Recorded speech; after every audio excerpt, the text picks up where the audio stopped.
The whistle of the Union Pacific was a lonely sound, a long, mournful cry that carried for miles across the vast, empty canvas of the Wyoming Territory. It sliced through the steady rhythm of Dust Creek, the clang of old Finch's hammer on steel, the murmur of voices from the saloon porch, and the ceaseless whisper of a wind that never seemed to rest. The wind was the true master here. It scoured the land, kicking up plumes of fine red dust that settled on everything, coating windowsills, tinting the water in the horse troughs, and gritting between a man's teeth. It was the color of old blood and baked earth. From his vantage point near the post office, Jonah Cole watched the smoke dragon on the horizon grow larger. He stood with the patient stillness of a man accustomed to waiting, whether for a stubborn calf to be born or a winter storm to pass. At 31, his face was a map of his life, etched by sun and wind, the lines around his eyes speaking more of long miles staring at the horizon than of laughter. He had come to town for a crate of veterinary medicine, a necessary expense to guard his herd against the lung fever that could sweep through a ranch and ruin a man overnight. He had no other business here. Town was a place of noise and complication, a sharp contrast to the quiet solitude of his ranch nestled in the cottonwood-lined valley miles away. He gave a slow scan of the platform. A handful of townsfolk had gathered, drawn by the simple spectacle of the train's arrival. Deputy Abel Knox was there, his silver star pinned to a dusty vest, his gut straining the buttons. He leaned against a support beam, his expression one of profound boredom, but his eyes missed nothing. Across the street, Silas Penn stood in the doorway of his pawn shop, a place where dreams and heirlooms went to die. Penn was a man built of soft flesh and hard numbers, his ledger book a more accurate record of the town's heartbreaks than any preacher's sermon. Jonah saw his cousin, Wyatt, talking to Penn, their heads close together. A familiar unease settled in Jonah's gut. Wyatt had a hunger for easy money that Jonah neither understood nor trusted, and Silas Penn was the devil who served that particular feast. The train groaned into the station, a monstrous thing of steam and iron, shuddering to a halt with a great sigh of brakes. A few passengers disembarked, a drummer in a dusty suit, a family with tired, hopeful faces, and then a lone figure who seemed to hesitate at the top of the steps, as if questioning the wisdom of setting foot in this raw, wind-whipped world. Evelyn May Carter clutched the handle of her small wooden trunk so tightly, her knuckles were white. Her other hand held a worn satchel containing all she owned, a change of clothes, a book of poetry by Mr. Longfellow that had been her mother's, and a letter from her aunt in Missouri. The letter felt both like a promise and a sentence. At 18, she had already buried her mother, lost to a fever, and her father, a sawyer whose luck ran out along with the timber. Her Aunt Millie, a woman whose charity was always tinged with resentment, had seen an advertisement in a gazette, a husband, a home, a future, a way to be rid of a penniless niece. The ticket was a one-way passage toward the setting sun, a journey into the unknown. She took a deep breath, the air thin and dry and smelling of coal smoke and something wild she couldn't name. Her instructions were simple. She was to be met by a Mr. J. Cole. That was all she knew. The name was a blank space she had tried to fill with hopes for a kind man, a decent man who would offer her a respectable life, a roof over her head that was hers by right and not by charity. She had no illusions of grand romance. She wanted only a measure of safety, a place to stand on her own 2 feet without the fear of being sold off or cast aside. As she stepped onto the wooden platform, her simple calico dress felt flimsy against the vast, rugged landscape. The mountains in the distance were giants, their peaks still crowned with snow even in late spring. The town itself was little more than a collection of unpainted wooden buildings huddled together against the immensity of the plains. This was Dust Creek. This was her new life. A sudden burst of loud laughter made her flinch. A group of men spilled from the saloon, their movements unsteady, their faces flushed. One of them, a big barrel-chested man with a grimy beard and the hardened look of a railroad worker, swaggered forward, his eyes locking onto her. Well, look what the train dragged in, he boomed, his voice thick. Right on time. You must be the delivery for J. Cole. He grinned, revealing a row of stained teeth. That's me, Jasper Cole. His friends snickered, nudging each other. Evelyn felt a cold knot of dread form in her stomach. This could not be the man. The thought was a prayer. He was coarse, his eyes roaming over her with a possessive familiarity that made her skin crawl. He smelled of cheap whiskey and sweat. I have a letter, she stammered, holding her satchel tighter. Don't need no letter. Little lady, Jasper said, taking a step closer. Got the telegraph confirmation right here. He patted his pocket. Says one bride for J. Cole. Let's go. The preacher's waiting, and I'm thirsty. He reached for her arm. Evelyn recoiled, stumbling back against a stack of crates. Panic seized her. This was not safety. This was a cage, and the door was swinging shut. The townsfolk watched, some with pity, others with amusement. This was just another Tuesday in Dust Creek. Jonah had finished his business in the post office. The clerk, a wispy young man named Peterson, had slid the heavy crate of medicine across the counter. There's a telegraph for you, too. Jonah, Peterson had said, pushing a slip of paper toward him. Came in this morning. Jonah had read the single line, arriving on the 2 o'clock. Yours, J. Cole. He had frowned, confused. He wasn't expecting anyone. He figured it was a mistake, a message meant for his cousin Wyatt, perhaps, though Wyatt didn't use the initial J. Or maybe... He glanced across the street at Jasper Cole and his cronies, already starting their day at the saloon. Jasper. The other J. Cole. Jonah had dismissed it. Jasper's business was his own, and it was rarely the kind Jonah wanted any part of. Now, stepping back out into the harsh sunlight, he saw the scene unfolding on the platform. He saw the girl, young and terrified, backed into a corner. He saw Jasper, drunk and belligerent, claiming her like a piece of freight. He heard the man's name, Jasper Cole, J. Cole, and then he saw the look on the girl's face. It was the look of a cornered doe, her eyes wide with a desperate plea for an escape that did not exist. Something in him, a quiet, protective instinct honed on long, dangerous trail drives, stirred. He had seen bullies like Jasper Cole his entire life, men who used their size and their fists to take what they wanted, who saw gentleness as a weakness to be exploited. He was a man who minded his own business, but he was also a man who could not stand by and watch a rabbit be torn apart by hounds.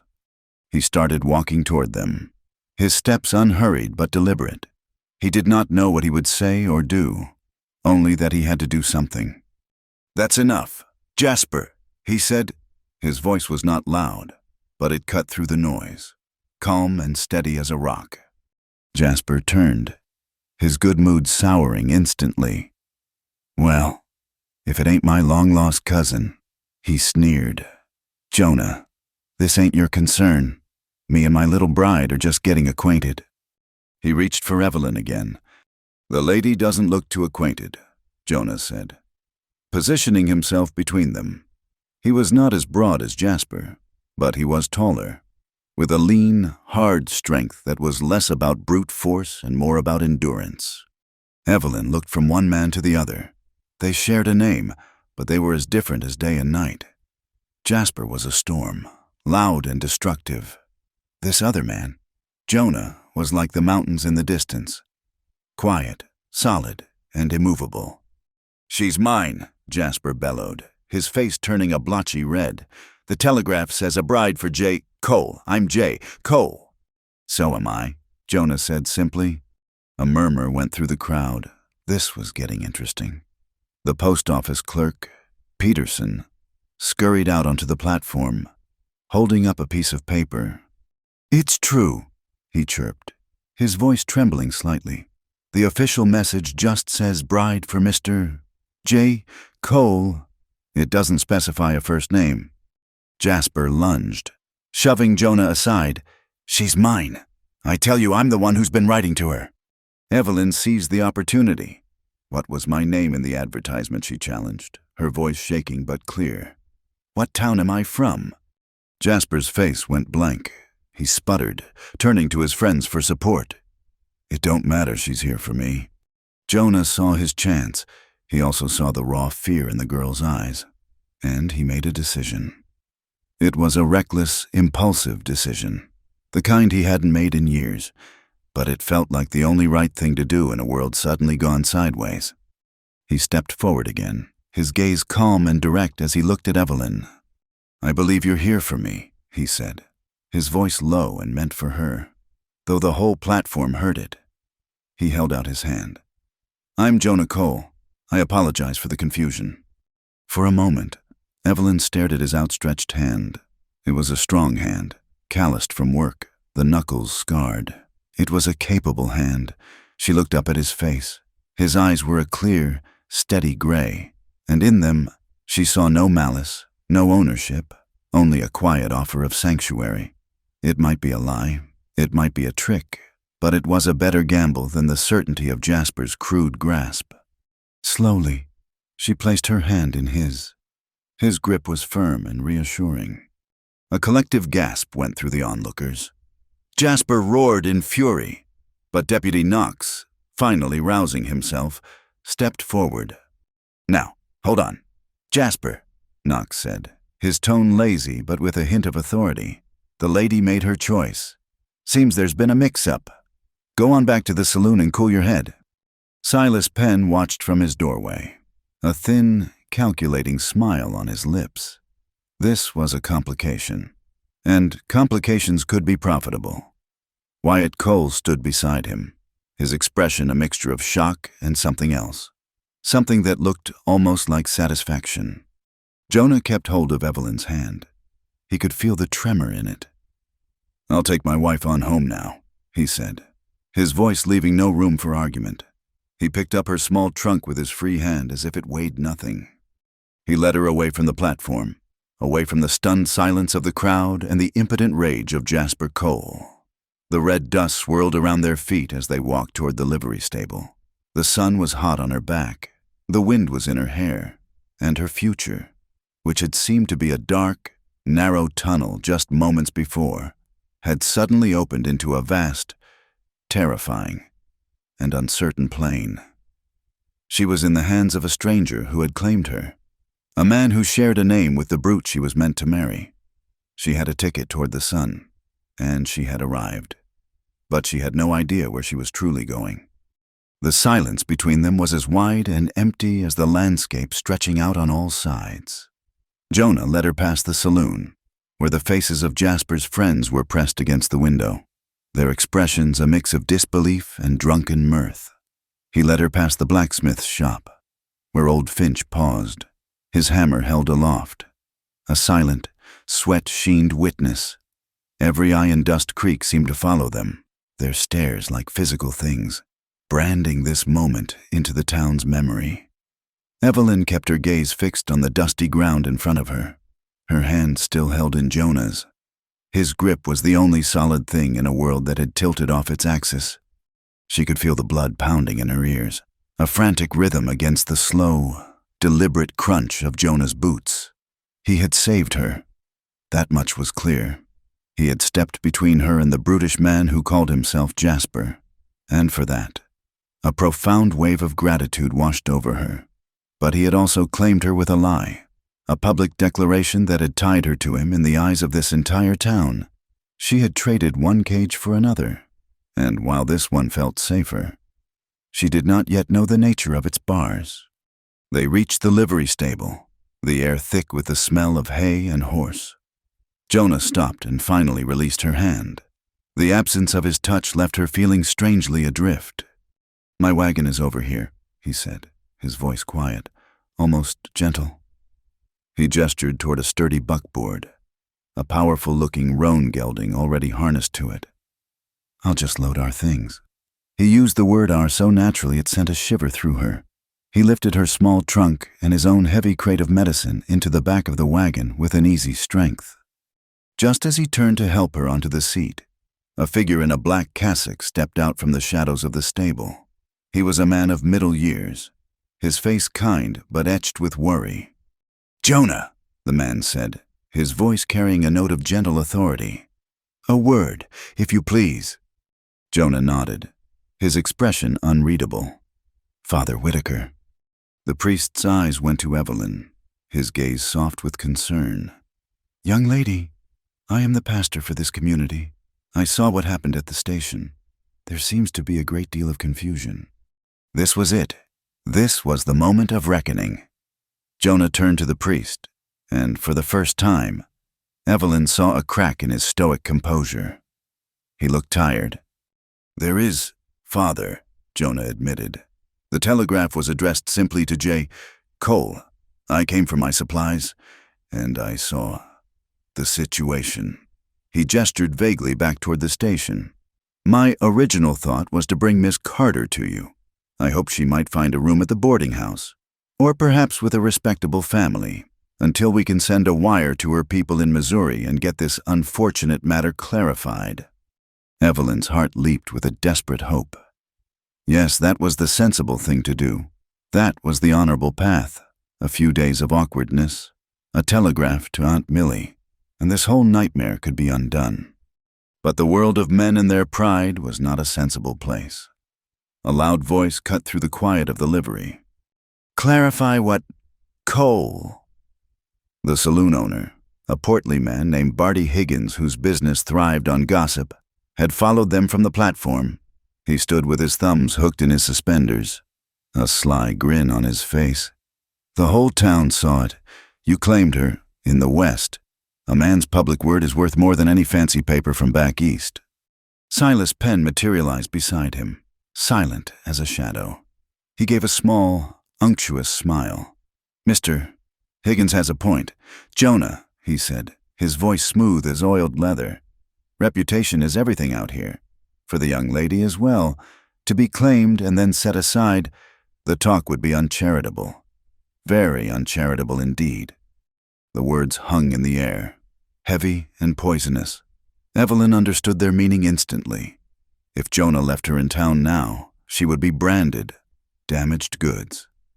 The girl no one wanted, not even the man who had publicly called her his wife. She would be a subject of whispers and speculation, a target for every lonely, cruel man in this town, starting with Jasper, as if summoned by the thought. Jasper himself appeared at the end of the street. He was no longer just angry. He was incandescent with rage, his face a dark thundercloud. "He stole her!" Jasper bellowed, pointing a trembling finger. "She's my property. I paid for her passage." A small crowd was gathering again, drawn by the promise of a fight. Deputy Knox ambled over, looking annoyed at having his afternoon disturbed. "Now, Jasper, settle down. We don't want any trouble." Jasper ignored him. His wild eyes were fixed on Evelyn, and a look of such raw, possessive fury was in them that she felt a tremor of pure terror. She instinctively took a step closer to Jonah. That single small movement decided everything. Jonah saw it. He saw her fear, the way she sought his protection without a thought. He looked at Jasper's rage, at the smirking face of the saloon keeper, at Silas Penn's cold, calculating eyes, and at the faces of the other townsfolk, hungry for drama. He knew then that his sensible plan was ashes. Leaving her here would be like leaving a lamb staked out for wolves. He had, in his attempt to save her from one bad situation, thrown her directly into another, more complicated one. Her honor, her safety, was now tangled up with his. He had started this, and by God, he would have to see it through. His entire demeanor shifted. The weariness vanished, replaced by a quiet, unyielding resolve. He turned and faced the assembled men, his stance relaxed, but his gray eyes hard as flint. "There is nothing to clarify," he said, his voice ringing with a finality that silenced the murmurs. He looked directly at Barty Higgins. "My wife and I are going home." He then turned to the priest. "Father, we'll call on you in a few days' time. Once we are settled." It was a dismissal, polite but firm. Father Whitaker held his gaze for a long moment, 1,000 questions in his eyes, but he gave a slow, reluctant nod. He understood the impossible position Jonah was in. Finally, Jonah's gaze fell on Jasper. He took a step forward, and the bigger man involuntarily flinched. "You will stay away from her," Jonah said, his voice low, a dangerous current running beneath the calm surface. "You will stay away from my ranch, and you will not speak her name again. Do you understand me?" It was not a threat of a fist fight in the street. It was something colder, deeper. It was a promise of absolute consequences. Jasper, for all his bluster, was a bully, and bullies are cowards at heart. He saw something in Jonah's eyes that he did not want to challenge. He blustered and swore under his breath, but he took a step back. The confrontation was over. The crowd, deprived of its spectacle, began to disperse. Jonah turned back to Evelyn as if nothing had happened. "Allow me," he said, and offered his hand to help her up onto the high seat of the buckboard. She placed her hand in his, and he lifted her with an ease that surprised her. He walked around to the other side and climbed up beside her, taking the reins in his hands. With a soft click of his tongue and a gentle shake of the leather lines, he set the roan into motion. The wagon creaked as it rolled out of the livery and down the main street of Dust Creek. Evelyn did not look back. She sat straight and stared forward, watching the dusty street give way to a faint track winding out into the endless expanse of sagebrush and grass. They rode in silence for the better part of an hour. The town shrank behind them until it was just a meaningless smudge against the vast landscape. The sun beat down, and the wind whipped stray strands of her hair across her face. The rhythmic clop of the horses' hooves and the squeak of the wagon wheels were the only sounds. He was a complete stranger. She knew nothing of him, save for his name and the fact that he had chosen to entangle his life with hers to save her from a terrible fate. What he expected of her, what this new life held, were terrifying unknowns. As the sun began to dip lower, painting the western sky in shades of orange and rose, he finally spoke. His voice was rough, as if unused to conversation. "I am sorry for what happened back there," he said, his eyes on the trail ahead. "It got complicated." Evelyn found her own voice, though it was little more than a whisper. "You saved me from him?" He gave a slight, almost imperceptible nod. He was not a good man. They fell silent again. The landscape was beginning to change, the flat plains giving way to rolling hills dotted with juniper and pine. In the distance, she could see a line of cottonwood trees, their green leaves a startling slash of life against the muted colors of the prairie. As they drew closer, she saw a small, sturdy log house, a barn, and a series of corrals nestled among the trees. Smoke curled lazily from a stone chimney. It looked peaceful. It looked solid. Jonah pulled the wagon to a stop in front of the house. He sat for a moment, the reins held loosely in his hands, still looking forward. "My word is my bond," he said, almost to himself. Then he turned and looked at her fully, his gray eyes searching her face. "But I will not hold you to a promise you did not make. We will get this straightened out. I will find a way." He had claimed her by mistake. She thought he had spoken the words in the heat of the moment to save her, but now the whole world, or at least the small, dusty world of Dust Creek, would never let him let go.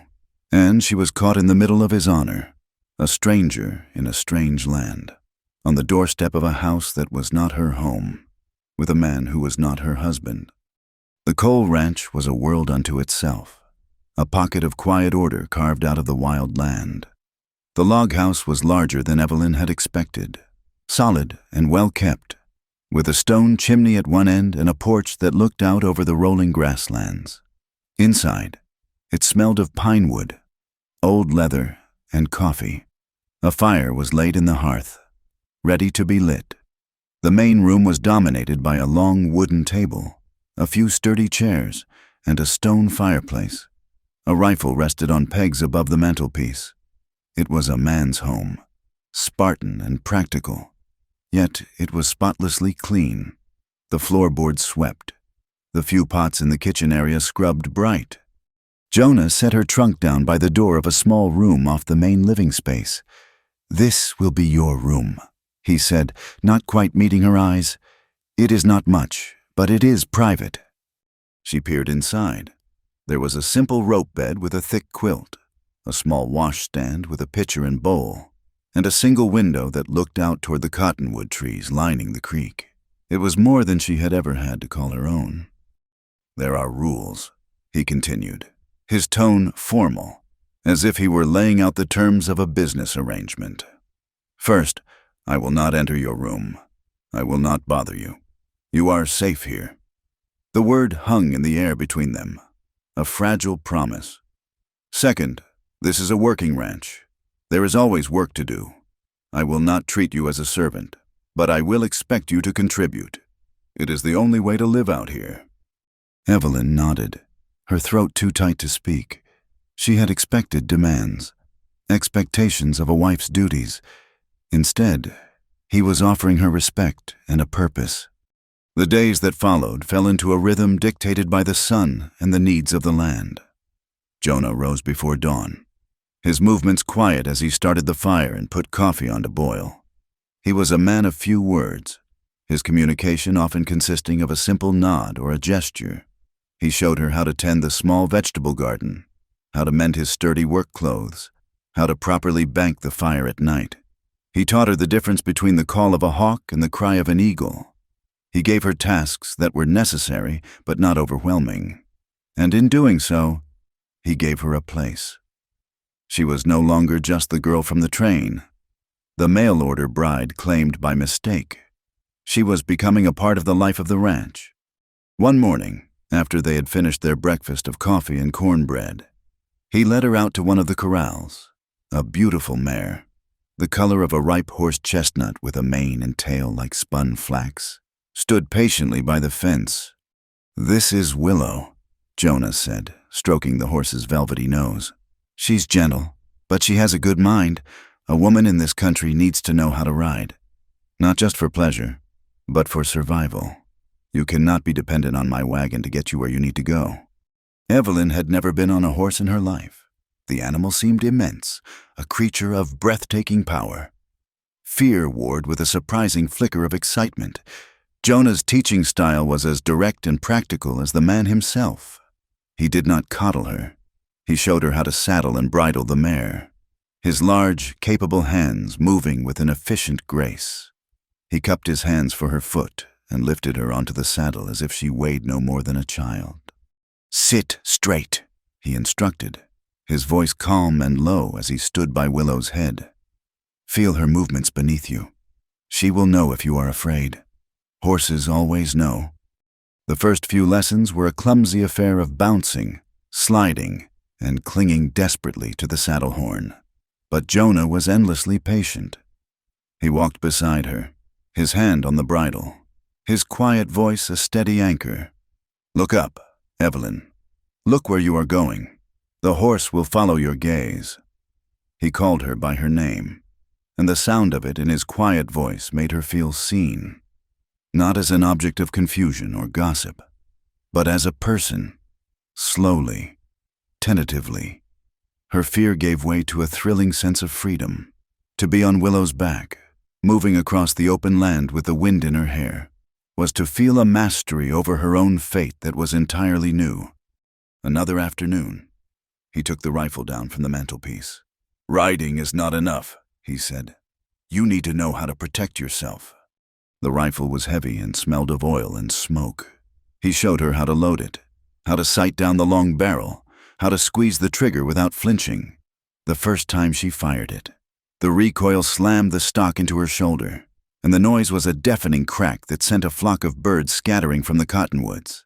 But he adjusted her stance, showed her how to brace herself, and made her do it again. And again. He was not teaching her to be a hunter. He was teaching her to be a survivor. He spoke of coyotes and the occasional wolf that might threaten the chickens. His tone matter of fact, but she understood the unspoken lesson.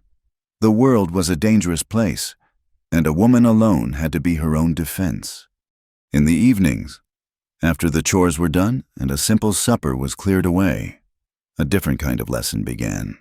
The silence in the small house could be oppressive, filled with all the things they were not saying. One night, seeking to fill it, Evelyn retrieved the book of poetry from her trunk. It was her last link to her mother, to a life of gentleness that seemed a world away. She opened it on the table, the lamplight falling on the worn pages. "My mother loved these poems," she said softly. Jonah looked at the book with a strange expression, a mixture of curiosity and something that looked like regret. "I can read numbers in a ledger," he admitted, a faint flush rising on his weathered cheeks. "And brand marks. I never had much time for schooling." An idea came to her, a way to repay his patience, to bridge the gap between their two worlds. "I could teach you," she offered, "if you like." And so, a new routine was born. She would sit beside him at the long table, the book open between them. His large, calloused finger would trace the lines of ink as he sounded out the words, his voice a low, hesitant rumble. "The day is done, and the darkness falls from the wings of night." She would gently correct his pronunciation, and he would nod and try again, his brow furrowed in concentration. In those moments, he was not the stoic, self-sufficient rancher. He was just a man, learning a new language, and she was his teacher. She was giving him something he lacked, just as he was giving her the skills to survive in his world. A fragile, unspoken partnership was being forged in the quiet evenings, under the soft glow of the kerosene lamp. The first trip back to Dust Creek was a necessity. They were low on flour and salt, and Jonah needed to speak with the freight agent about a shipment of barbed wire the moment they rolled into town in the buckboard. Evelyn felt the change. The bubble of peace they had created at the ranch burst. Every window seemed to have a face, every doorway a pair of watching eyes. The town had spent the past weeks chewing on the story of their arrival, and now they were here, the living embodiment of the territory's most compelling piece of gossip. As Jonah conducted his business, Evelyn went to the general store, her list clutched in her hand. The storekeeper was polite, but his eyes were full of a knowing curiosity. As she stepped back out onto the wooden sidewalk, a burst of laughter came from the porch of the saloon across the street. A group of idle men were lounging in the shade, Jasper Cole among them. His gaze locked on her, filled with a sullen, lingering resentment. Then, one of the other men spoke, his voice carrying clearly in the dry air, intended for her to hear. "Looky there. At 18, she was sent west to marry a cowboy, but he claimed her by mistake and never let go." The word struck her like a physical blow. A hot, shameful blush flooded her face. They were talking about her as if she were a stray calf Jonah had put his brand on, a piece of property. The shame was quickly followed by a confusing surge of something else. Pride. He had claimed her by mistake. Yes, but the last part was also true. He had not let go. He had stood between her and Jasper. He had given her a home and his protection. He was teaching her to be strong. The gossip was a mockery, but it was also, in its own rough way, the truth. She lifted her chin a little higher and walked toward the wagon, her back straight. Jonah had seen the exchange. When she reached the buckboard, his face was like a mask carved from stone, his eyes chips of ice, but his hand was gentle as he helped her onto the seat. As they were about to leave, two men approached the wagon. The first was Silas Penn, his smile as false and oily as ever. "Jonah, good to see you in town," he said smoothly. "Just wanted to offer a friendly reminder. The note on your land comes due at the end of the season. I trust you are making arrangements." It was a veiled threat, a reminder of the power he held over Jonah's life and legacy. Jonah simply nodded. "The note will be paid. Silas." The second man was Deputy Abel Knox, his thumbs hooked in his belt. "Jonah, ma'am." He tipped his hat to Evelyn, but his eyes were hard. "Been hearing some talk about this marriage of yours. All happened mighty fast. As an officer of the law, I might have to, investigate. Make sure everything is proper and above board. Everything is perfectly legal. Deputy, Jonah said, his voice level, giving nothing away. He flicked the reins, and the wagon lurched forward, leaving the two men standing in the dust. The ride back to the ranch was silent and heavy. The threats had been drawn as clearly as lines in the sand. Silas Penn wanted his land. Deputy Knox was his tool. And across the street, Jasper still watched, his hatred a palpable force. The mistake at the train station had set in motion forces that were now converging on the quiet sanctuary of the Cole Ranch. Jonah had not let her go, and now it seemed the world was determined to tear her from his grasp. The threats from Silas Penn and Deputy Knox settled over the ranch like a bad winter fog, chilling the quiet peace they had built. Jonah grew even quieter, his gaze often fixed on the horizon as if he could see the trouble coming. He knew they could not continue in this limbo, with the town's suspicion and the law's crooked shadow hanging over them.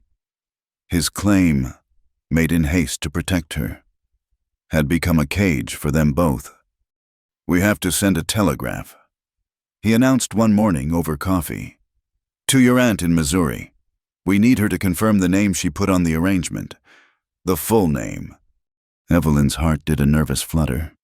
It was the right thing to do, the only thing to do. But the thought of contacting the woman who had sent her away with so little care was unsettling. "What will it say?" "Just the facts," Jonah said, his voice steady. "It will ask for clarification on the marriage agreement for Evelyn May Carter. We will see what she writes back." It was a simple plan, but one that carried the weight of their entire future. He decided they would ride instead of taking the wagon. It was faster, and he seemed to have a sudden urgency about him. He saddled his powerful roan, Brimstone, and helped Evelyn with Willow. As they set out, the sky was a vast, brilliant blue, but a strange, yellowish haze lingered at the far edges of the world, a detail Jonah noted with a slight narrowing of his eyes. They rode across the open range, a sea of grass that rippled under a rising wind. The air grew heavy and still, charged with an unnatural energy. The birds went silent. Off to the south, a long, low cloud of brown began to build, swelling like a monstrous wave. "We need to move faster," Jonah said, his voice tight. "That is a duster, and it is a bad one." Before they could urge their horses into a gallop, the world changed. The wind hit them not as a breeze but as a solid wall, tearing at their clothes and forcing the horses to stagger. The sky vanished, replaced by a churning chaos of dirt and sand. Visibility dropped to mere feet. The sun was blotted out, plunging the day into a terrifying, sepia-toned twilight. A herd of longhorn cattle grazing nearby. Panicked, they rose as one, their horns a thicket of sharp points, and began to run blindly away from the storm, their hooves thundering against the hard-packed earth. They stampeded directly across the path Jonah and Evelyn had been taking. Brimstone, a seasoned ranch horse, fought against the primal fear, but the noise and the chaos were too much. He sidestepped and reared, and Jonah had to fight with all his strength and skill to keep the powerful animal under control. "Evelyn!" he shouted, his voice swallowed by the roaring wind. "Stay with me."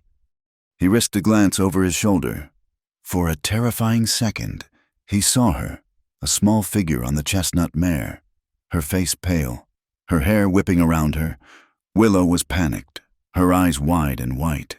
Then the stampeding cattle surged between them, a river of terrified beef and dust, and when the last of them had passed, she was gone, swallowed by the storm. A cold fear, sharper and more potent than any he had ever known, pierced through Jonah's calm. He bellowed her name, but the wind tore the sound from his lips and flung it into the maelstrom.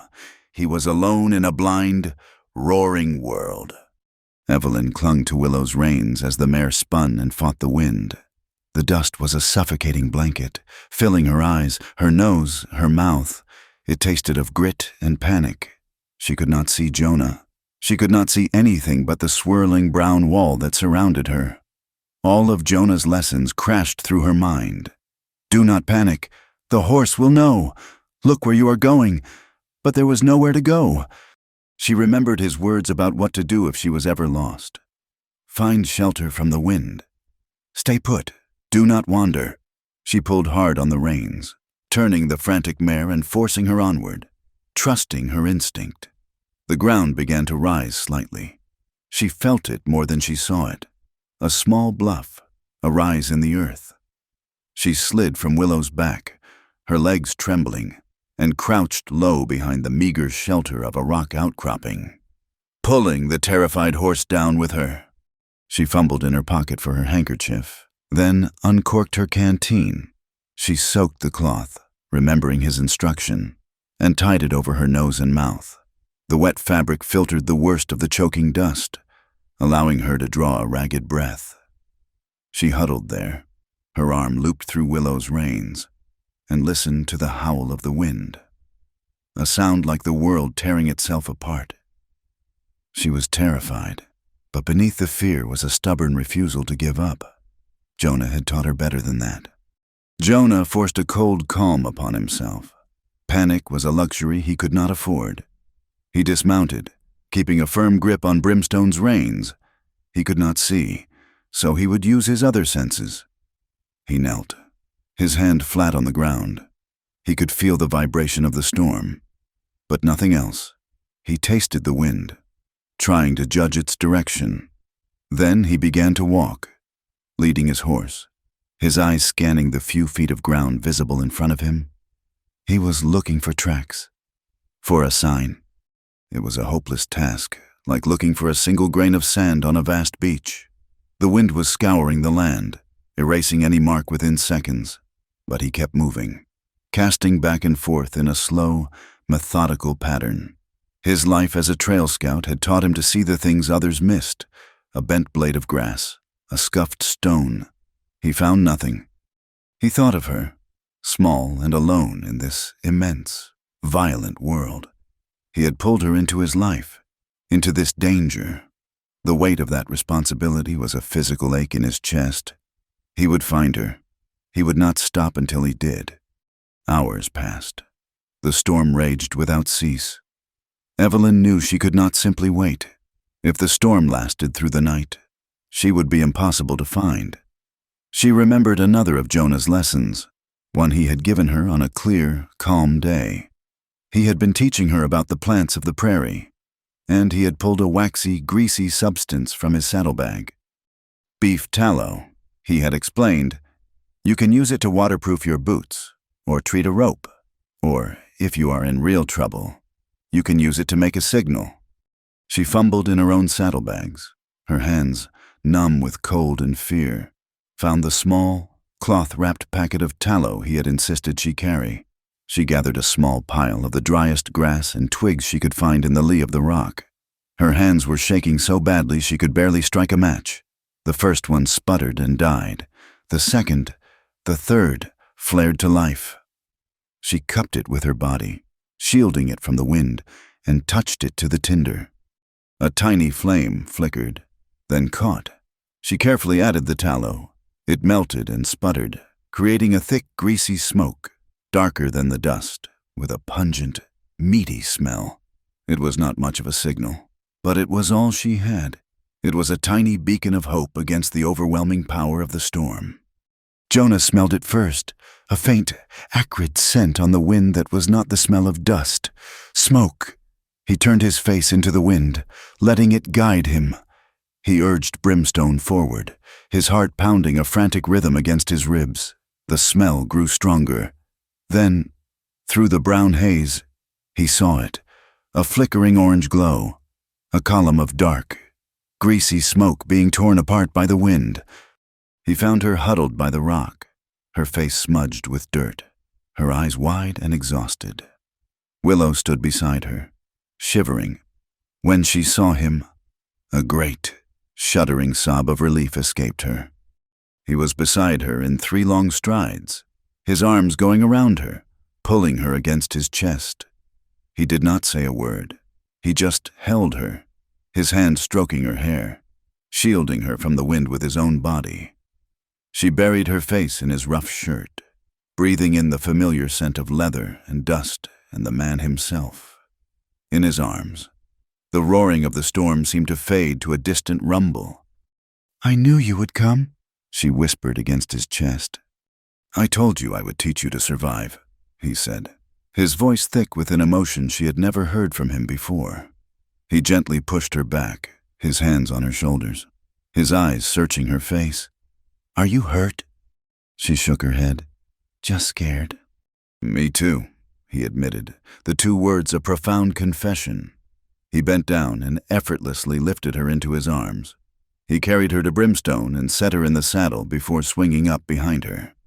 He wrapped one arm securely around her waist, pulling her back against the warmth and solidity of his chest. With his other hand, he took Willow's reins. "There is a line shack not far from here," he said, his voice a low rumble in her ear. "We can wait out the storm there."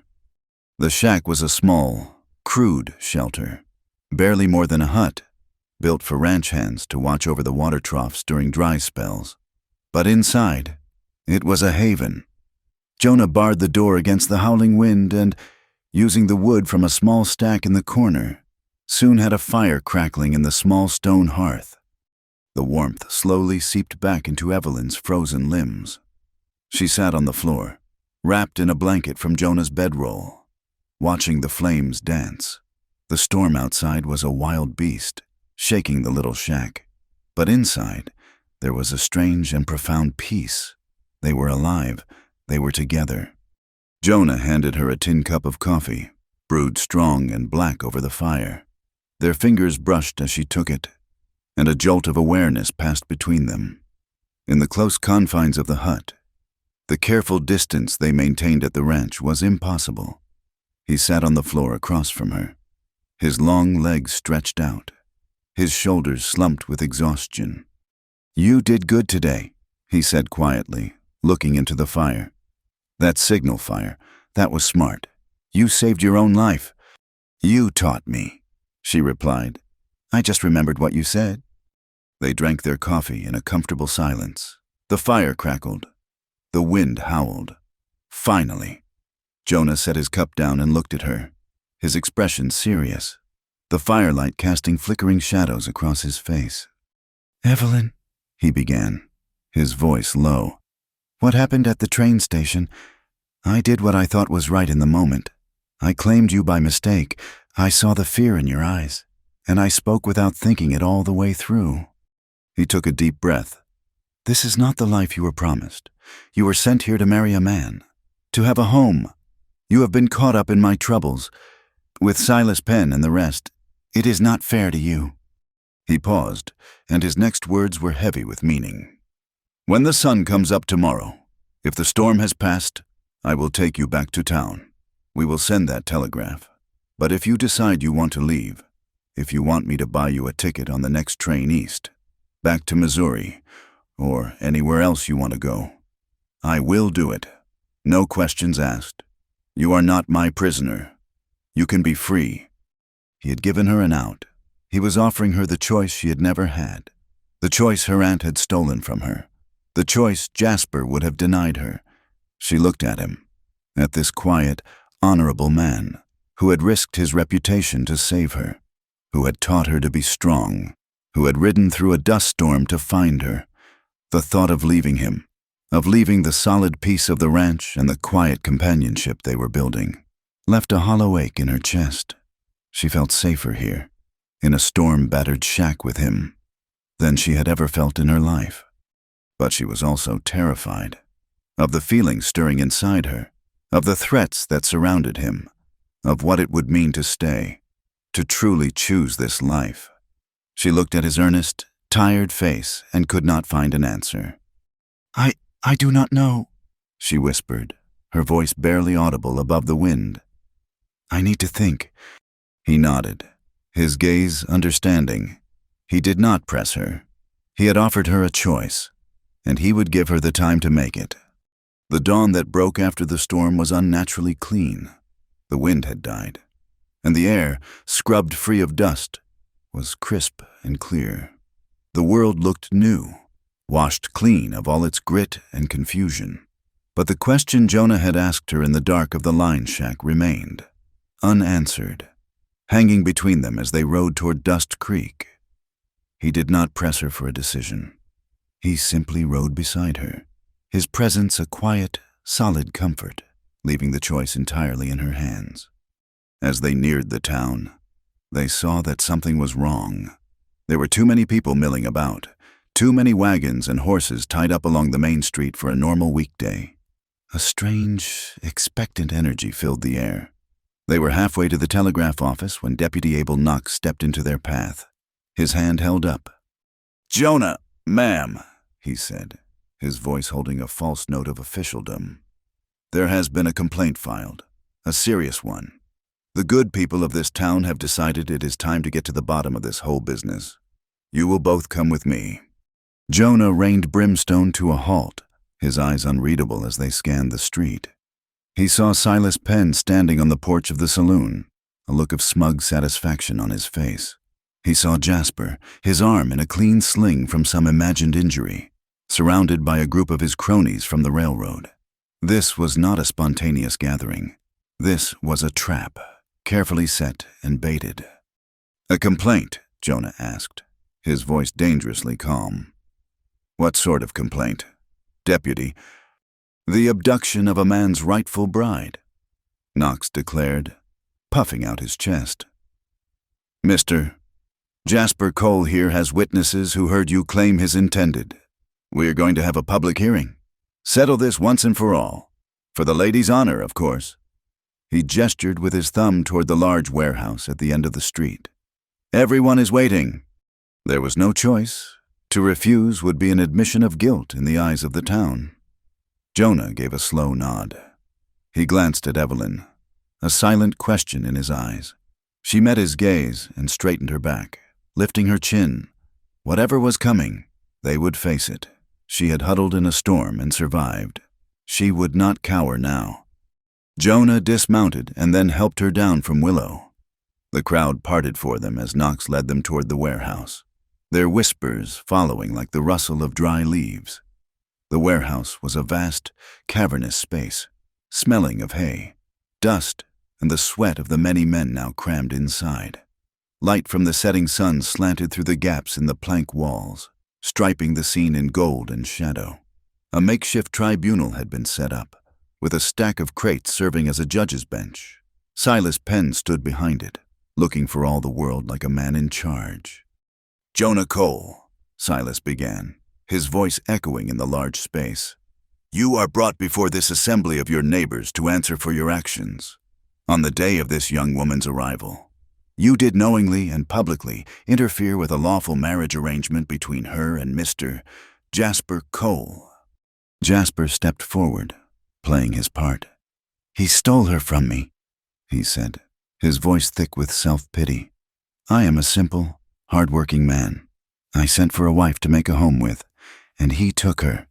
I ask for justice. I ask for my bride." The crowd murmured. It was a simple, compelling story, a story of a decent man wronged. Silas Penn let the murmurs build before holding up a hand for silence. "This is not a formal court of law," he said smoothly, "but we are a community that abides by honor. We believe the young lady has been confused, perhaps even intimidated. Therefore, we will give her the chance to right this wrong herself. Miss Carter," he said, his eyes fixing on her, "this is your chance to clear your name and restore your honor. You must choose. Stand with the man you were sent here to marry, Mr. Jasper Cole, or remain with the man who took you by force." Every eye in the warehouse turned to her. She felt the weight of their stares, the crushing pressure of their judgment. This was their plan: to shame her, to corner her, to force her hand in front of the whole world. She looked at Jasper, who was trying to appear sympathetic, but whose eyes held a glint of triumph. She looked at Silas Penn, the puppet master pulling the strings, and then she looked at Jonah. He stood a few feet away, his arms loose at his sides, his face calm. He was not looking at her. He was looking out at the crowd, giving her the space to make her own decision, even if it meant her walking away from him forever. He had offered her a way out, a train ticket to freedom, and in that moment, she knew she could not take it. She could not leave this good, quiet man to be devoured by these jackals.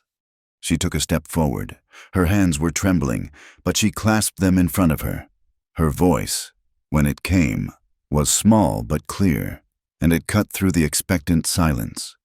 "My name is Evelyn May Carter," she began, "and there are some things you all should know." She took a breath, drawing strength from the memory of the storm. "I was not sent here to begin a new life. I was sent here because my father died, and my aunt in Missouri had a debt to pay. I was the payment." A shockwave of silence and whispers rolled through the crowd. This was not the story they had been told. "The letters my aunt exchanged, the arrangement she made, they never once contained a first name," she continued, her voice gaining strength with every word. "I was told only that I was to be met by a Mr. J. Cole. I had no idea who that was."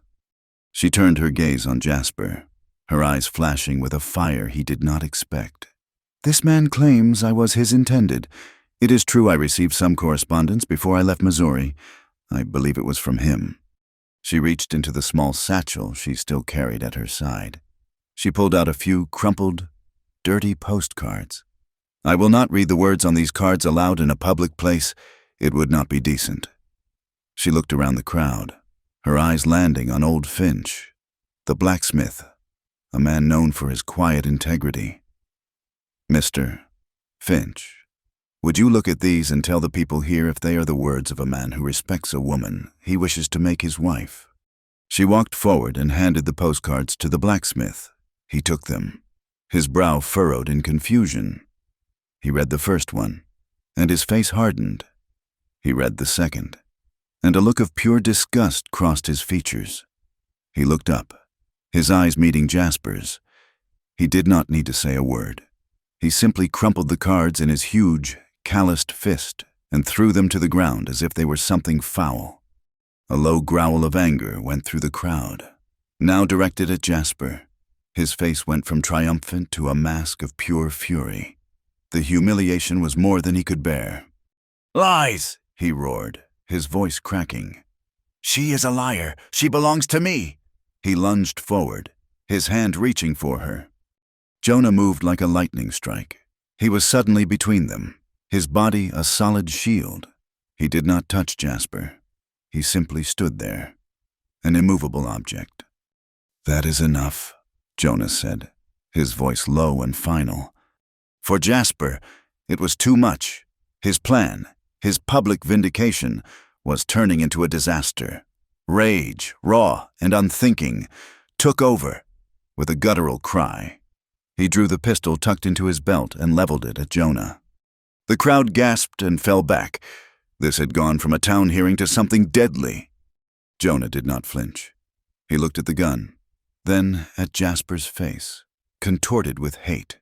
"You do not want to do this, Jasper," he said calmly. "I will have what is mine," Jasper screamed. "If this is how it has to be," Jonah said, his voice taking on a formal, solemn tone that silenced the warehouse, "then we will do it by the rules. A fair fight, or are you a coward as well as a fool?" The challenge was made. To back down now, after drawing his weapon, would make Jasper an outcast. He nodded, his eyes wild. Deputy Knox, looking pale and frightened, stepped forward. 10 paces, on the count of 3. They walked to the center of the warehouse, the crowd parting to give them a wide berth. They stood back to back. Evelyn watched, her heart frozen in her chest. This could not be happening. This quiet, gentle man was about to face death because of her. 1, Knox called out, his voice shaking. They each took a step. The dust motes danced in the shafts of fading sunlight. 2. Jonah's movements were fluid, economical. Jasper's were stiff, jerky with rage. 3. They both turned. Jasper fired wildly, his shot going high and splintering a roof beam. Jonah's movement was a blur of controlled speed. His pistol was drawn, fired, and holstered in a single, fluid motion. The crack of the shot was sharp and final. Jasper cried out, a high, thin sound of pain, and his pistol clattered to the dirt floor. He stared down at his right hand, from which blood was now welling. A neat, deliberate hole drilled through the fleshy part below his thumb. He clutched it, his face a mask of shock and agony. Jonah had not killed him. He had disarmed him, defeated him, with a precision that was both terrifying and merciful. Into the stunned, ringing silence that followed, a new voice called out, "Stop in the name of God! Stop this!" Father Whitaker hurried into the warehouse, his face flushed, waving a slip of yellow paper in his hand. The telegraph, it came through, the lines were down from the storm, but the message is here. He pushed his way to the center of the room, his eyes wild with the importance of his news. Silas Penn's face went pale. This was not part of his plan. The priest took a deep breath, his voice ringing with authority. "It is a reply from a Mrs. Mildred Petty in Missouri." He began to read. "In response to your query, the arrangement for Evelyn May Carter was made with Mr. J. Cole. Full name, Jonah Cole. Passage and fee were paid in full by him 3 months ago. Please advise of safe arrival." He held up the flimsy paper for all to see. "Jonah Cole is the man who paid. Jonah Cole is the name on the agreement. Jasper Cole's name appears nowhere. He never paid a dime." The truth landed in the silent warehouse with the force of a physical blow. Jasper was not a wronged groom. He was a liar and a fraud. The entire foundation of Silas Penn's scheme crumbled into dust. The crowd stared, their faces a mixture of shock and dawning comprehension. They had been manipulated, used as a weapon in a personal vendetta. Jonah stood perfectly still, his smoking pistol a testament to his restraint. He had not needed to kill Jasper, because the truth had been a more powerful weapon. He slowly turned and looked at Evelyn. The question of her choice, the question of the train ticket east, no longer mattered. Destiny, it seemed, had made its own choice. The mistake, it turned out, was not a mistake at all. The air in the warehouse was thick with the aftershock of the gunshot and the even greater shock of the truth. Father Whitaker's words, read from that flimsy yellow telegraph paper, had acted like a lightning strike, illuminating the whole sordid scheme in a single, brutal flash. The collective gaze of the townsfolk, which had been fixed on Jonah and Evelyn with suspicion and judgment, now shifted, turning like a slow, angry tide upon Silas Penn, Deputy Knox, and the whimpering, bleeding Jasper Cole. Old Finch, the blacksmith, was the first to speak, his voice a low rumble that seemed to come from the very dirt floor. So this whole dog and pony show was built on a lie. He looked at Silas Penn, his eyes narrowed with contempt. "You used us, Penn. You used the good name of this town to try and run a man off his land." Silas Penn's face, usually a mask of calm calculation, was mottled with fury. The plan had been perfect, a masterpiece of public pressure and legal maneuvering, and it had been undone by a few words from a telegraph wire. "This is a town matter," he snapped, attempting to regain control. "Jonah Cole's methods are unorthodox. We were merely seeking clarity." "Clarity," scoffed the saloon owner. "Barty Higgins, seeing which way the wind was now blowing. Looks to me like you were seeking to foreclose on a dead man. If Jonah hadn't stood his ground, you'd have had the law on your side to claim his ranch after running off his wife." Deputy Knox began to sweat profusely, his eyes darting about for an escape. "Now hold on, I was just doing my duty as a peace officer," he stammered, pulling at his collar. "Investigating a credible complaint." "Your duty," an old rancher in the back called out. "Your duty seems to be keeping Silas Penn's pockets lined. We are not blind. Knox, we see who you work for." The deputy shrank under their collective glare, his authority stripped away, leaving him looking like a foolish boy in a man's vest. The town had rendered its verdict. Jasper, clutching his wounded hand, was an object of pity and scorn. Father Whitaker pointed a stern finger at him. "You will pay a fine to the town for this public disruption and for the lies you have told, and your firearm is forfeit. You have proven you lack the temperament of a man who should carry one." Amid the chaos of their unraveling, Jonah moved. He walked over to Evelyn, his face betraying nothing but a deep weariness. He gently took her arm. "Let's go home," he said, his voice low and meant only for her. He led her out of the warehouse, the crowd parting for them not with suspicion, but with a new, quiet respect. They walked through the fading light of evening, the sounds of the recriminations and arguments fading behind them.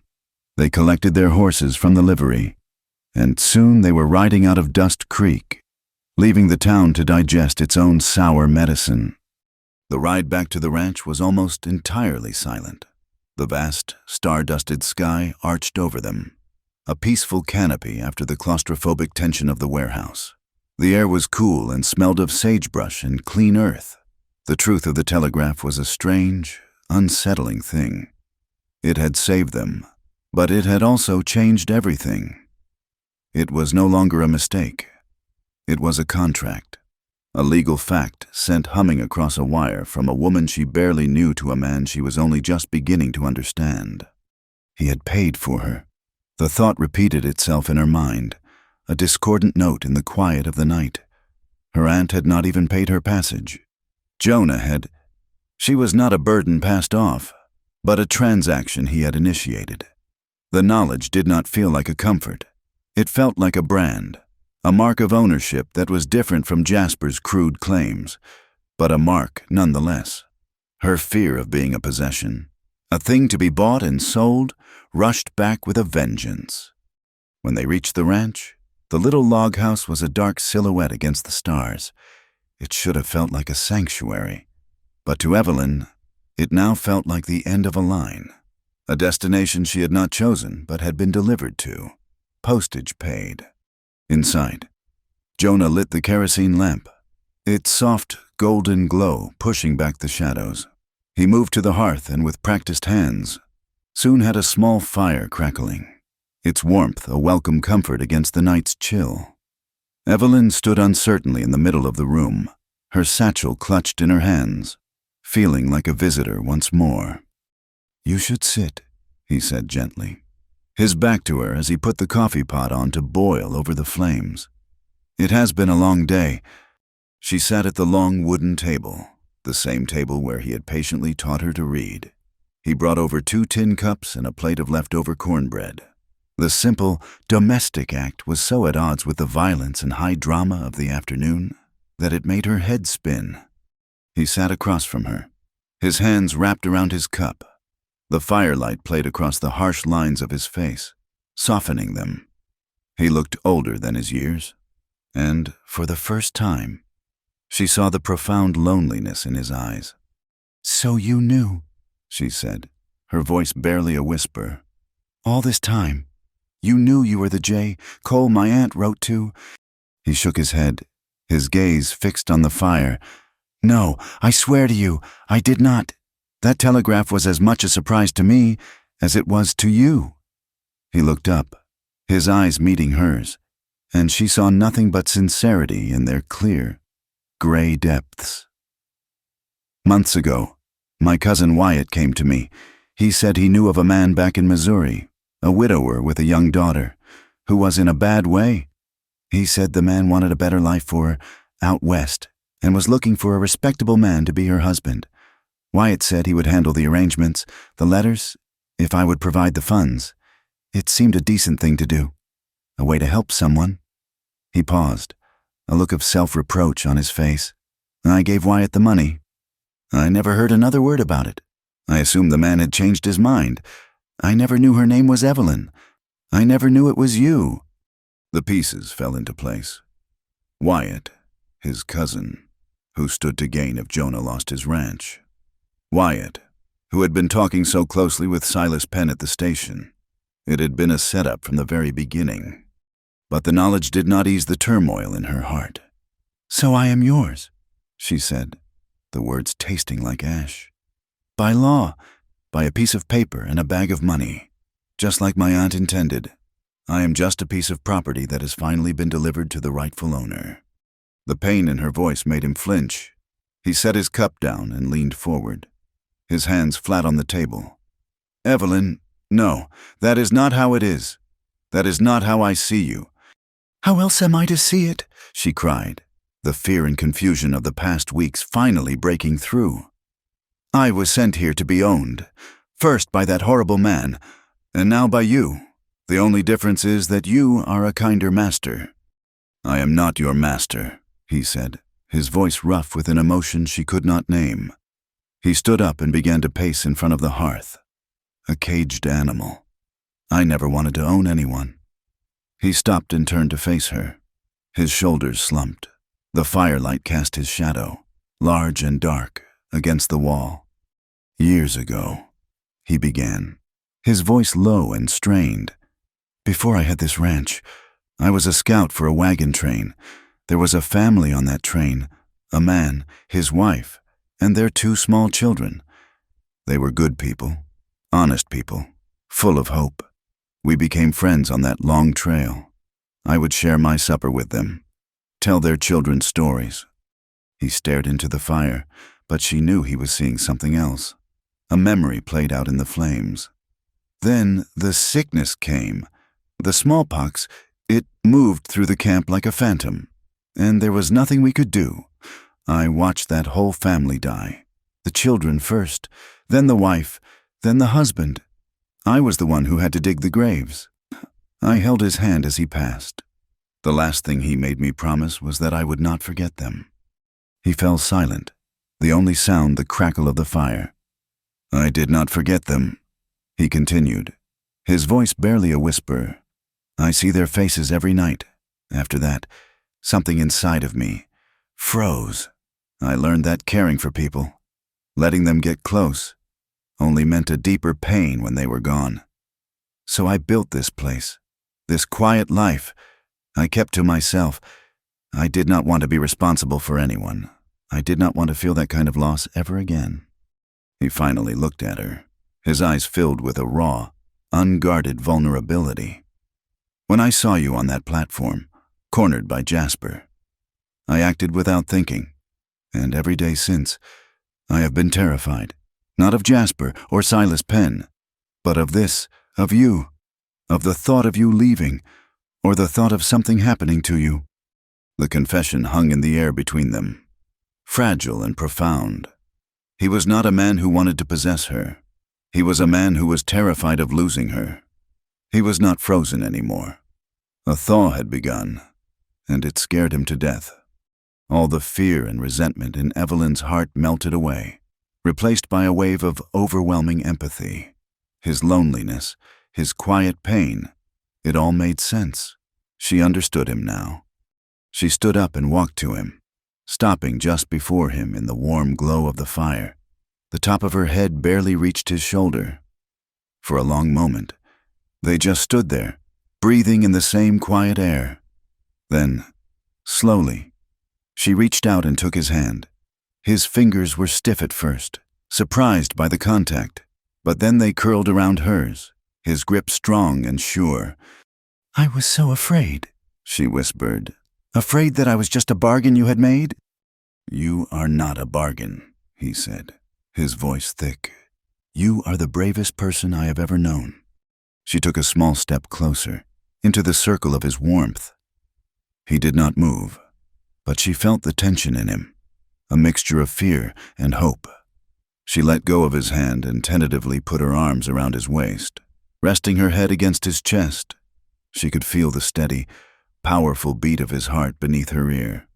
After a moment's hesitation, his arms came around her, holding her gently, carefully, as if she were something precious and easily broken. It was not a passionate embrace. It was something deeper. It was two lonely, wounded people finding a safe harbor in a storm.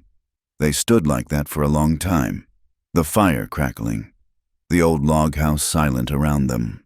He smelled of wood smoke, leather, and the clean night air. It was the smell of home. Finally, she leaned back, her hands still resting on his chest. She looked up into his face, into his clear, steady eyes. The fear was gone. The doubt was gone.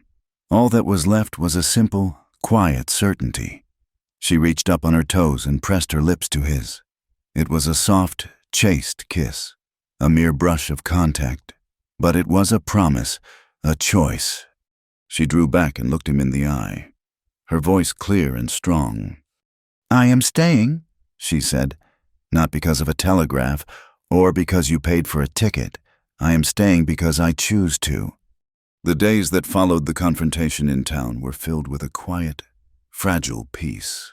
The truth, laid bare by the telegraph, had settled the matter of law. But the choice Evelyn had made in the firelight of the cabin had settled something far more important.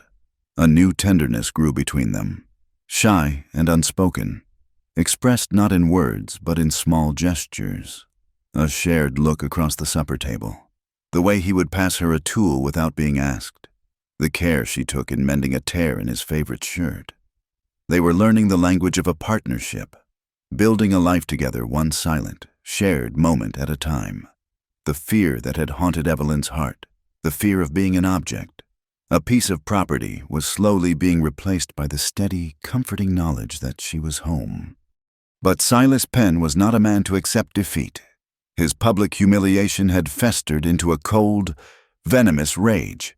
If he could not take Jonah's land through the manipulation of the law, he would take it through ruin. The note on the ranch was still due, and a man with nothing left to sell would be a man forced to sign over his deed for pennies on the dollar. The attack came in the dead of a moonless night. A dry wind had picked up after sunset, rattling the windows of the small house and whispering through the cottonwoods with a restless, mournful sound. Evelyn was woken from a deep sleep by a sound that did not belong to the natural world, the frantic, terrified screaming of a horse. She sat bolt upright in her bed, her heart pounding.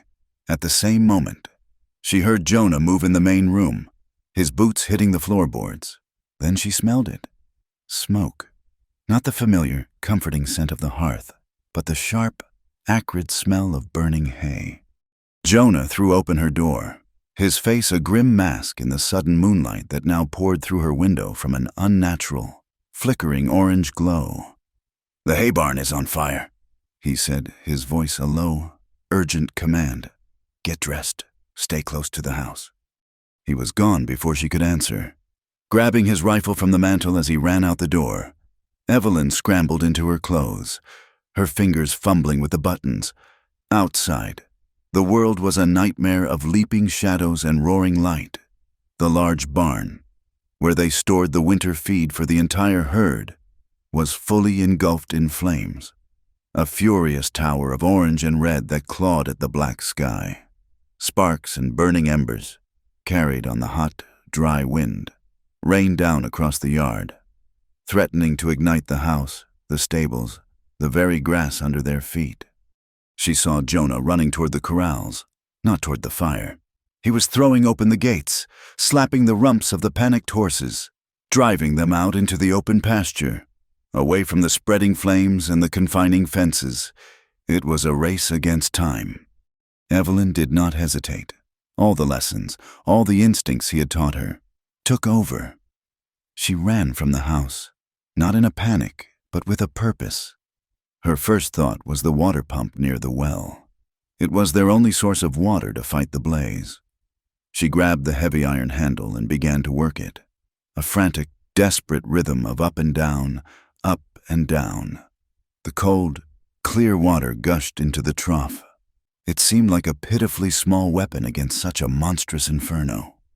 Jonah, having freed the horses, appeared out of the smoke, his face smudged with soot, his eyes wild. He saw what she was doing. "Good girl," he shouted over the roar of the fire. "Keep it coming!" He grabbed a pair of buckets and began a grueling, seemingly hopeless cycle, filling them at the trough, running toward the side of the stable where the sparks were landing thickest, dousing the hot wood, and running back. Evelyn's arms began to burn, her back screaming in protest.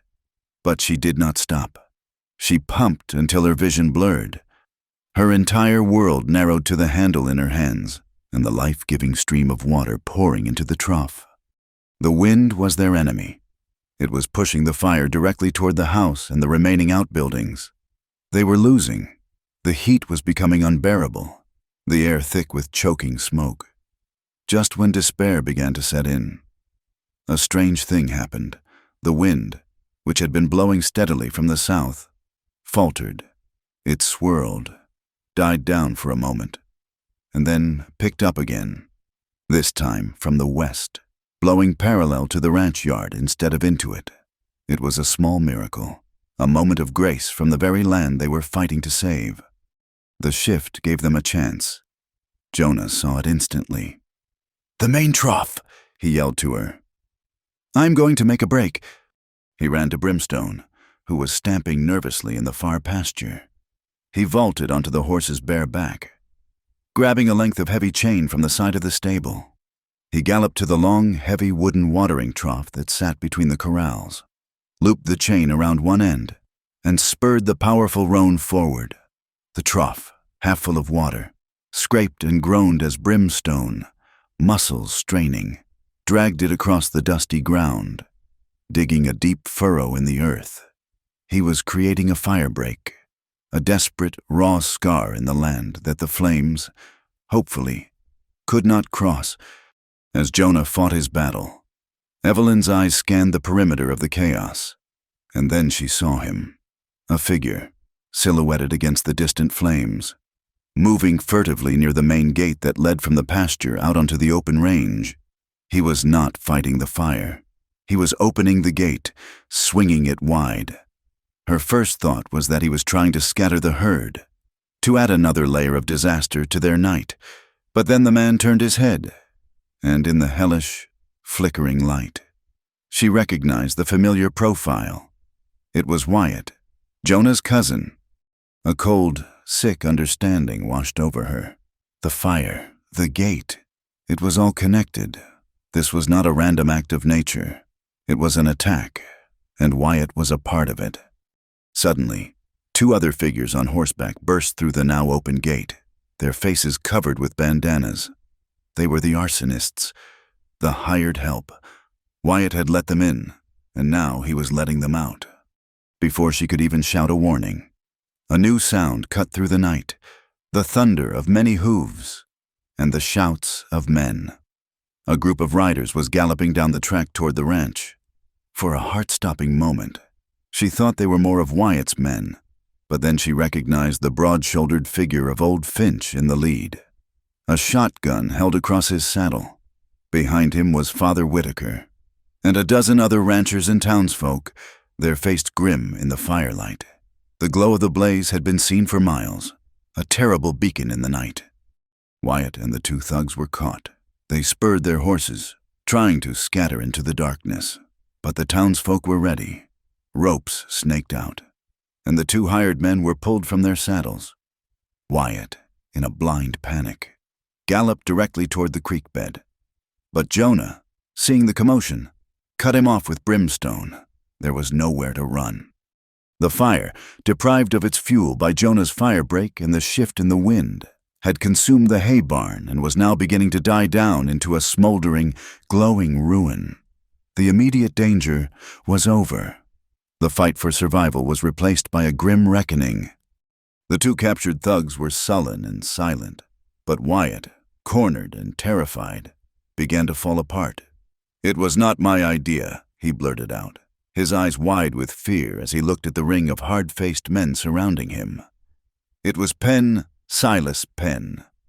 "Silas?" Father Whitaker asked, his voice cold with disbelief. "He promised me a share," Wyatt confessed, the words tumbling out in a pathetic rush. "He said if Jonah was ruined, he would have to sell the land cheap. The railroad wants to run a spur line through this valley. Penn was going to sell it to them for a fortune. He paid these men. I just had to open the gate." As he spoke, old Finch, who had been examining the ground near the gate with a lantern, let out a grunt.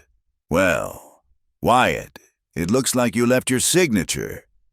He pointed to a clear boot print in the soft earth near the gatepost. It was glistening with a dark, sticky substance. Jonah walked over and looked down. His face was a mask of cold fury. "Pine tar," he said, his voice flat. "I was sealing the water troughs with it yesterday, right over there." He pointed toward the very trough Wyatt had been standing near when he confessed. The next morning, as a cool, damp mist rose from the creek bed to blanket the valley in white, a delegation from the town rode back to the ranch. Father Whitaker, old Finch, and the town mayor. A man named Henderson, who had been roused from his bed, dismounted in the yard, which now looked like a blackened, waterlogged battlefield. "Silas Penn and Wyatt Cole are in custody," the mayor announced, looking shamefaced. "The two men they hired confessed everything. They said Penn paid them in gold coin. We found the pouch in his safe." He looked at Jonah, his expression full of a new respect. "The town council has held an emergency meeting. Deputy Knox has been relieved of his duties. His badge was a rental, and the lease is up." Justice had come, not in a courtroom, but in the court of public opinion, brought about by a boot print and the decency of neighbors. The mayor handed Jonah a piece of paper.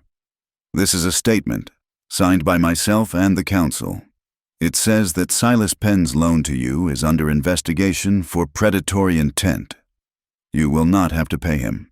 The town will see to it that the debt is restructured with the bank in Cheyenne, on fair terms." After the men had left, Jonah and Evelyn stood together in the quiet of the misty morning, looking at the smoldering skeleton of their barn, the work of a season. Their security for the coming winter was gone. They faced a hard road, but they were not alone. As they stood there, a sound drifted through the mist, a rhythmic drumming that grew steadily louder, a herd of wild mustangs, their coats the color of smoke and dawn, broke from the mist at a full gallop. They flowed through the valley, a river of wild, untamed life, their manes and tails flying, their breath pluming in the cool air. They were a symbol of the land itself, beautiful, indomitable, and free. They passed as quickly as they had appeared, the sound of their hooves fading back into the mist, leaving only silence behind. Jonah turned and looked at Evelyn. Her face was smudged with soot, her hair was a mess, and her dress was torn and stained. He had never seen her look more beautiful. In her eyes, he saw not the terrified girl from the train, but a woman of incredible strength. His partner, his equal. She looked back at him, at this quiet, solid man who had fought for her, who had fought beside her.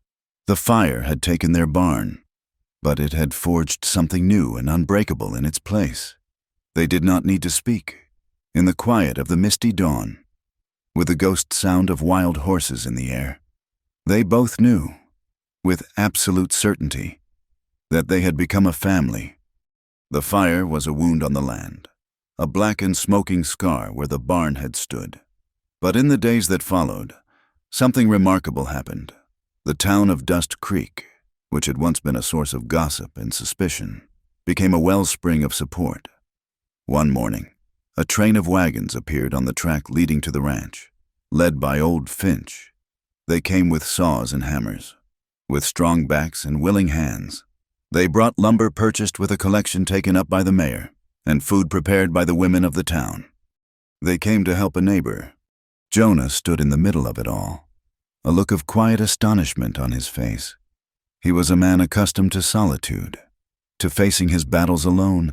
To see the community he had held at arm's length now rallying to his side was a humbling, profound experience.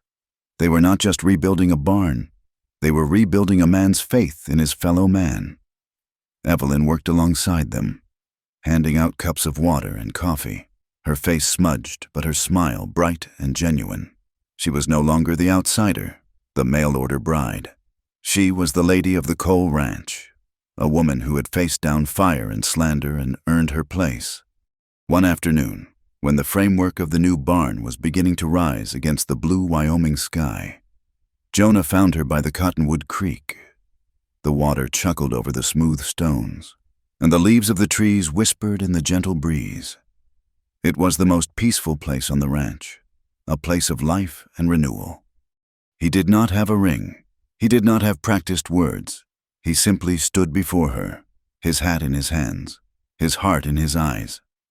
"Evelyn," he said, his voice quiet but steady, "we have faced the worst a life can throw at a person. Lies, fire, the judgment of others. And we are still standing. I know a piece of paper from a telegraph office says you belong here, but I need to hear it from you. I want to stand with you, not just as a protector, but as a husband.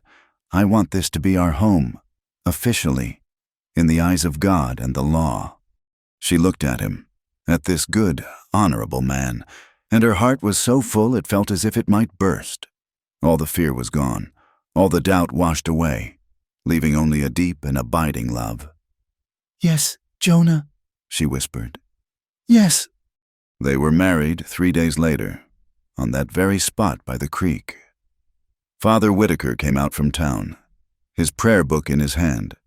Old Finch stood as their witness, his huge, calloused hands clasped awkwardly in front of him. Evelyn wore her simple calico dress, the one she had arrived in, but it no longer felt like the uniform of a stranger. In her hair, she had woven a few late-blooming wildflowers she had picked along the creek bank. Their vows were not the flowery words of a poetry book. They were simple, solid promises, forged in the reality of the life they had already begun to live. "I will stand with you against the storm," Jonah said, his hand holding hers, his gaze unwavering. "I will be your shelter from the fire. This home is your home. My life is your life. And I will stand with you." Evelyn replied, her voice clear and strong. "I will be the water for your well and the light in your window. I choose this land. I choose this life. I choose you." Father Whitaker pronounced them man and wife, and in the quiet of the afternoon, with the cottonwoods as their cathedral and the creek as their choir, Jonah leaned down and kissed his bride. It was a kiss of promises kept and a future just beginning. That evening, by the soft light of the kerosene lamp, Evelyn sat at the long wooden table. She took out a piece of paper and a pen. For a long time, she simply stared at the blank page, thinking of the woman who had sent her on this journey. She felt no anger toward her aunt, only a distant pity. She dipped the pen in the ink and began to write. Her letter was short and to the point. She told her aunt that she had arrived safely. She told her that there had been some confusion, but that it had all been resolved. And then she wrote the words that were the declaration of her own soul. "You should know," she wrote, the pen scratching softly in the quiet house, "that I am very happy here. I am not a piece of merchandise to be bartered away for the settlement of a debt. I have chosen my own life, with a good and honorable man. I hope you find your own peace. Your niece, Evelyn May Cole."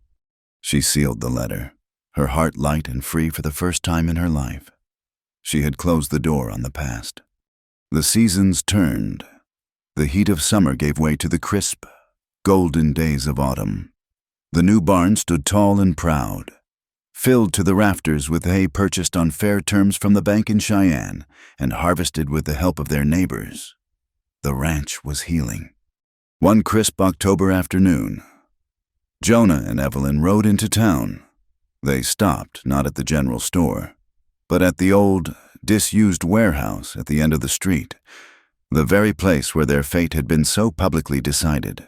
With the mayor's blessing, they had a new purpose for it. They nailed a freshly painted sign over the wide doors. It read, "Dust Creek School, all welcome." Many of the ranch hands and homesteaders in the territory had children who had never learned to read or write. There was no time, no teacher. Evelyn, with her book of Longfellow and her patient heart, would be their teacher.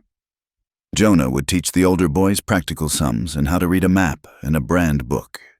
It was their gift back to the community that had, in the end, embraced them. They hammered a new sign at the entrance to their own ranch lane as well.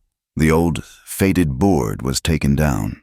The new one was carved from fresh pine. The letters burned dark and deep. "Cole Ranch," it read. "Breeding horses and hay, family operated."